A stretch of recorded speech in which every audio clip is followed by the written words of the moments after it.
Ito ang abandoned house na almost 100 years nang nakatayo pa rin dito sa Santa Cruz. So, sikat isa na. Nabalik na bro. Ilang dekada na din itong nakatayo dito sa Santa Cruz na kung saan marami itong alaala na naiwan.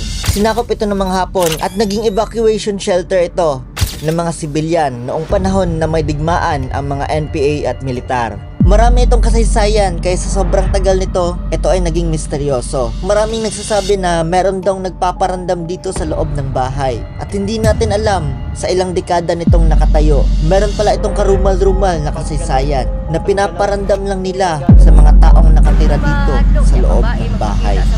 Papasukin na natin tong entrance. Unang pagpasok mo pa lang, bubungan na sa iyong pintuan na nilagyan ng Nakikita bakal. nyo, yung taas, sobrang taas talaga. Like, hindi mo talaga maaabot. High ceiling to mga kaalga. Pagpasok namin sa kabilang kwarto, nagulat kami kasi meron kaming nakitang mga bakas ng kamay. Habang papasok kami dito sa loob, mas lalong bumibigat yung pakiramdam ko. Kanina mga kaalgang, meron kami na-interview na babae. Dati daw, bali dito sila natulog. 5 days ata sila natulog dito. Hindi nila nakayanan na matulog dito. Yung lola niya, gusto nang umalis sa bahay na to para daw meron silang nakikita na mga elemento. Habang nag-ikot-ikot kami dito sa loob, meron kaming nakita. Parang dugo. Nagulat kami sa nakita namin. Hindi natin alam kung ano talaga ang nangyari dito, pero nirerespeto natin ang mga nangyari sa bahay na to. At ang pinunta lang natin ay i-document ang bahay ng mga Don Mario. So, talaga marupok na yung daanan. Pagpasok namin sa loob, meron kaming naaamoy na mas malakas pa kaninang umaga. Ito boy?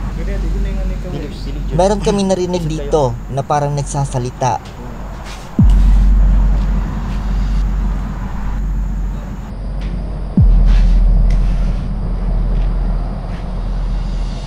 Papasukin na natin tong entrance mismo. Pagpasok namin sa loob, nabighani kami sa mga nakita Ito ata namin. yung sala nila dito mga kaalgang. Sa nakikita nyo, Makikita mo talaga sa bahay na to na meron itong natitirang mga gamit noong 1900. pupuntahan natin ang mga bawat kwarto dito. Dito mga kaalgang, meron tong mga bawat kwarto-kwarto dito. Doon yung banyo.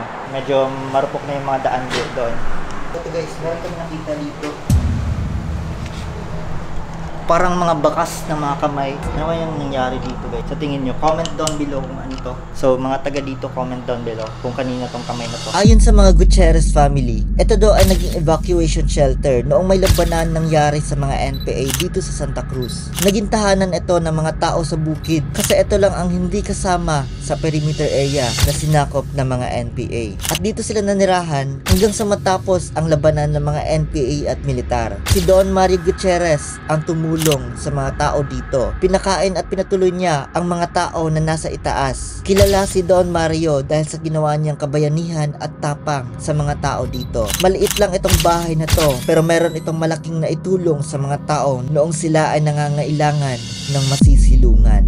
Dahil medyo marupok na ang naaapakan namin, hindi na namin pinuntahan ang CR dito. At dito na lang kami sumubok makipag-usap sa mga espiritu.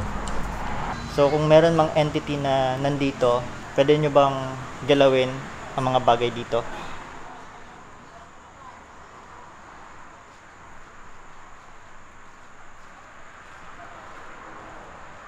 Lima kasi nga naman. Lima kasi nga naman kusutod. Lima kasi talaga naman. Kung meron mang entity na nandito, pwede nyo bang galawin mga bagay dito? So sinubukan namin tong flashlight namin na may sensor. Sensor to, pag gagalawin nyo to, kusa itong mag-on. So pwede nyo ba tong galawin? Lalagay ko to siya dito ha. Nag-on ito ng kusa pag meron itong nade-detect na motion. So ayan. Mag-on yan yung kusa. So pwede nyo ba yung galawin?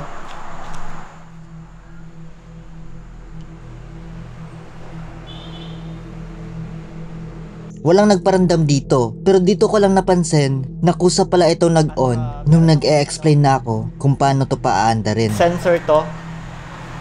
Ayan, teka lang. Dahan-dahan. Hello.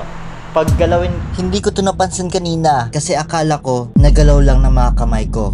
Pero nung pag-review ko sa footage, malayo ang kamay ko sa mga sensor na to. Sabi sa mga tao dito na meron daw silang mga naririnig na tumatakbo na kahit wala naman tao dito nakatira. Ito naman yung kabilang kwarto. Puntahan natin. At dito, meron nangyari sa akin na parang bumigat yung katawan ko. So, as you can see mga... Hello? Meron akong naramdaman na bumigat ang mga balikat ko. Kaya natakot ako at agad kong sinabihan ang kasama ko na bumalik muna sa baba.